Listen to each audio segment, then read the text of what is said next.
Nung una po, lagi po akong sobrang sakit ng ulo ko. Tapos umabot na ako sa point na parang akala ko baka may cancer na ako sa utak pa o kasi sobrang sakit ng ulo ko. Try din po akong magpa-check up din sa doktor na yung sa internal medicine.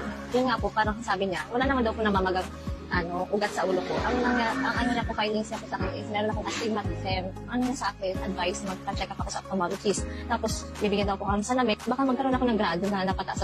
Natatakot ako. Pag-isip-isip ko, parang may kapatid akong kilalang nagbebenta ng salamin na yung hindi mo kailangan grado. Tapos, nalala ko si Brad Sese na nagbebenta nga ng iron spec. Tapos yung na-try ko siya, yung habang suot ko siya, na 30 minutes, nag-uusap kami nila Brad.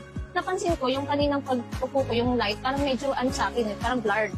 Tapos nung nagamit ko na siya, 30 seconds ko pa lang siyang ginagamit.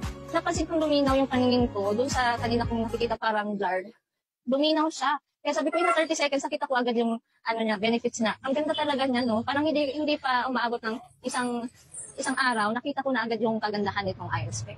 Ang napansin ko po sa akin, ang epekto niya po is, bukod sa hindi na masakit lagi ang ulo ko, hindi na po madalas masisinagin. Pag lumalabas ako, laging nakaganyan yung ulo ko. Tapos ngayon umopay na po sa tulog po ng Diyos, umopay po yung paningin ko. Talaga, ang ganda. Worth it po talaga. Kulang pa po yung binitawan yung pera para bumili ng salamin. Ganun po kasubok ang iron spec.